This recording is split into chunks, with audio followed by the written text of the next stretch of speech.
So today we're going to take a look at this, the Ubiquiti G4 PTZ.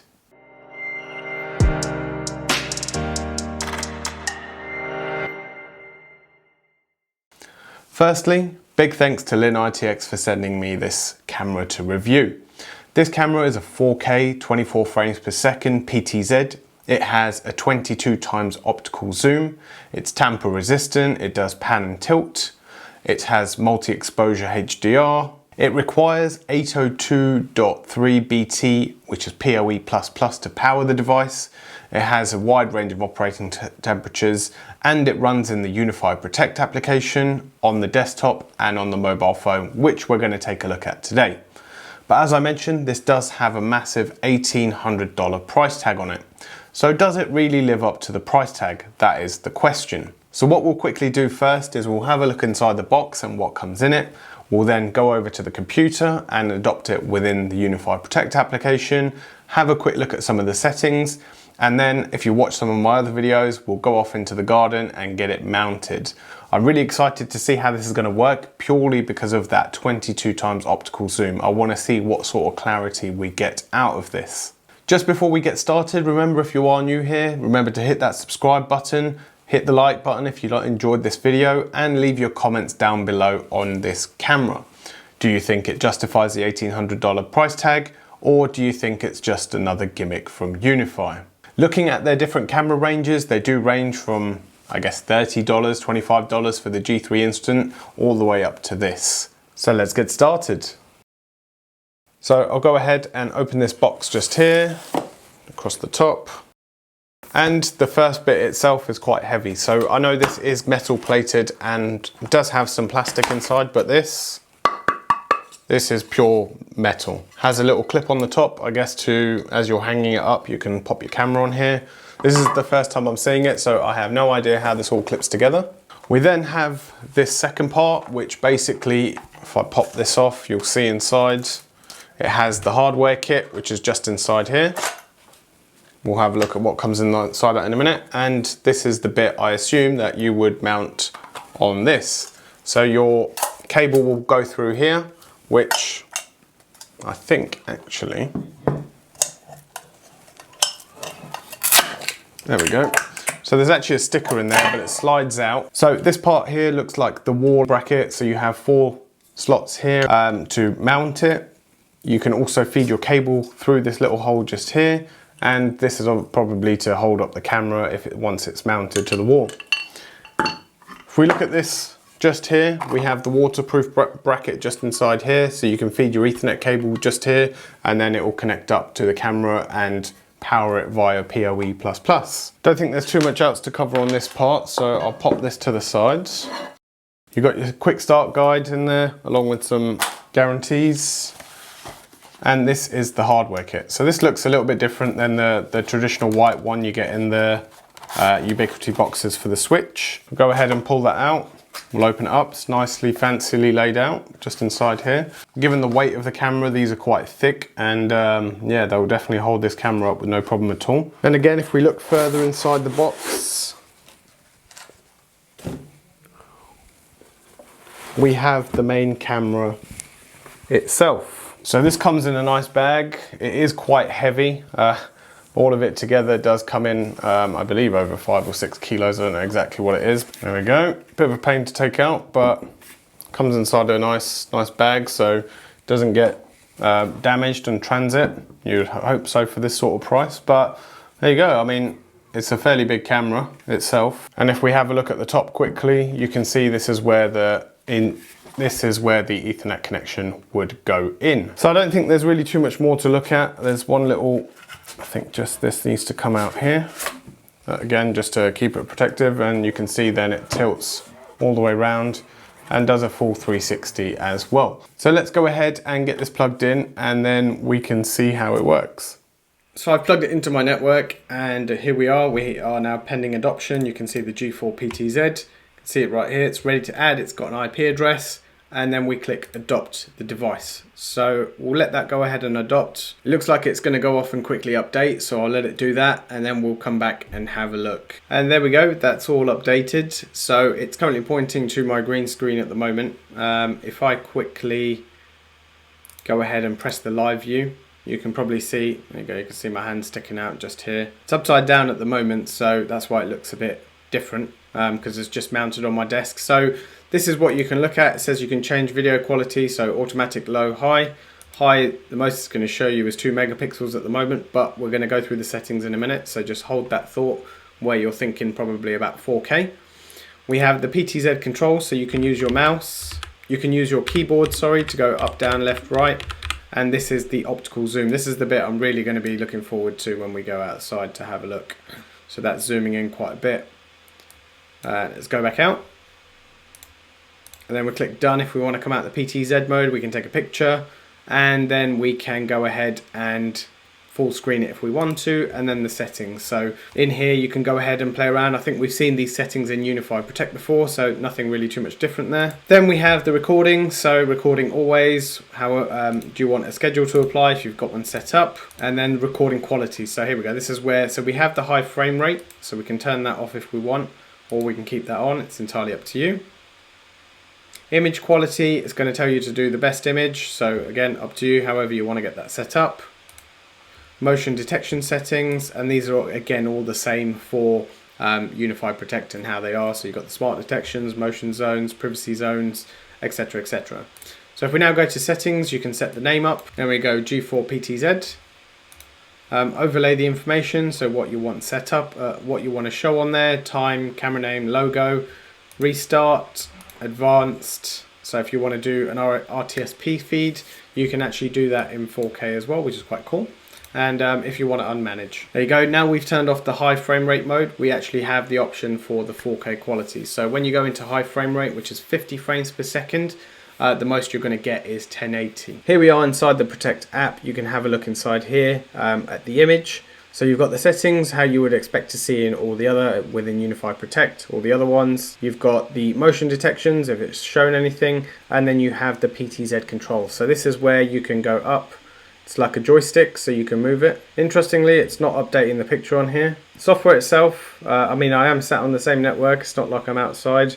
The software itself does seem a little bit buggy in terms of the image has not been updated, but I'm not going to put the full conclusion to this yet. Let's go outside, let's test it, and let's see how we get on. So the first thing we're going to need is the big bolts here. We're going to mount the base plate to the back just here, and then we'll go ahead and attach the other bits and pieces. So first things first, get the first screw in. Once the first screw is in, you grab the second one. There's a level on here so you can make sure it's straight, and then you just install this screw. Once you've installed those two, you can go ahead and install the rest as well. So I did have to use a wrench just to finish that one off, but what we can mount now is the next piece, which there's a little slot under here, so I'm going to go ahead and pop the network cable in here, and then we can go ahead and slide that in. So once you've gone ahead and popped this in, you would use the screws that are lettered C, and then there's a couple of screws at the top here which you can just pop down. So I'm going to quickly do this because it is about to start raining, so I'm going to quickly pop this in and then pop the lid on top. Once we've screwed these two bits down at the top, you can see that's fairly on now. So what I'm going to do is just drop down a bit. There's a little hook on here which I'm going to hook up to this. Now what that allows me to do is just sit this here, and it gives me time to work and actually get this put in properly. So I'm going to go ahead and plug the network cable in. Above there's a red dot up here and there's a red dot on here. You need to line them up. And you can see that just clips in. You turn it, and there we go. It's as simple as that to install. There's a long screw that's inside the box. That just goes in here and it just tightens with your hand. You don't need to really make this too tight, but it just tightens with your hand and it stops this moving. So it gives that extra bit of security to stop someone just taking it off and walking off basically. And that just keeps that in place. And then the last thing you need is this just here. So we pop this in.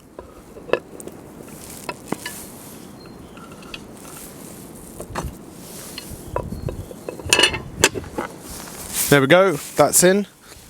And then there's 3 of these small little screws that then basically go on here.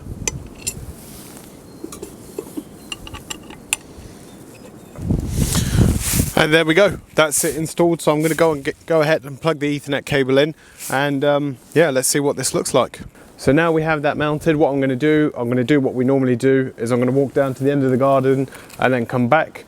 But when I get to the end of the garden, I'm going to zoom in right the way to the maximum that I can, which is probably about, I would say, 25-ish meters away at the back of the garden. So let's see what kind of clarity it is. And then what I'll do is I'll take a number plate with me as well, and we'll see how clear that is too.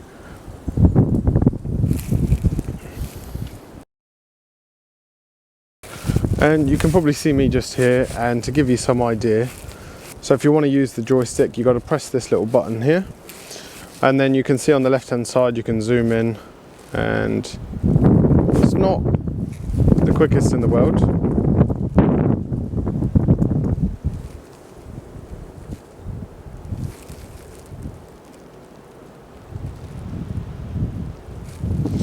So back to the joystick. So that was a bit glitchy just there, so we'll try again.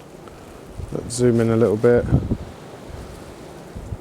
There we go. So that's the absolute maximum that you can zoom in. So that itself is actually fairly clear. I mean, you can see me perfectly fine as if I was using a 4K video. And just to show you the license plate I'm holding up, and you can read that perfectly clear with no issues at all. So what I'm going to do now is we're going to do a similar sort of test at night. So we're going to do a similar sort of test in the evening at night time to see what we can see. There is one thing I quickly want to do. So just to give you some idea, those trees back there that you can see, they're approximately about 150 meters away. And that looks to be fairly clear, to be honest, in terms of how it looks. You can see the clarity. In fact, I'd probably almost say they're almost 200 meters away. But that you can gives you some idea of what the picture is like and how it looks. And if I zoom back a little bit, you can see those houses at the back, probably a little bit further away. But that gives you a rough idea of how we are in the garden. So one thing to note is that this PTZ doesn't give you as widest field of view as something like the G4 Bullet. It will give you a slightly wider angle. You can see some of my previous videos where I've done that. You can see a lot more of the garden. So, and it's mounted in exactly the same spot. So it gives you a rough idea of what you can see if you want to see it side by side. So I'm going to wait for it to get dark, which will probably be in a few more hours. And then we will see what this looks like at night as well.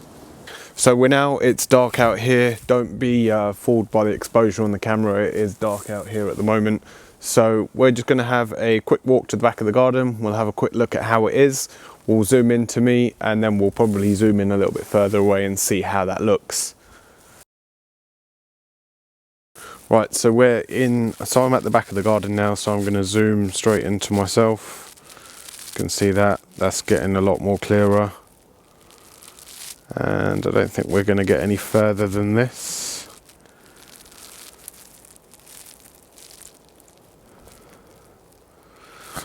So for a camera, that is, for a person that's 25 meters away from a camera, that is a fairly clear image of what you can see of me. Now, I do have the number plate again, but I'm pretty sure you're not going to be able to see this because of the IR sensors and the brightness that flashes off it. But if you were able to, I stand corrected, you can perfectly read that perfectly fine from here. So that is perfectly clear, 25-ish meters away, and you can perfectly see this, no problem. So just as you were able to see in the forest previously, so if I just come down a little bit, it's just focusing just a little bit just there.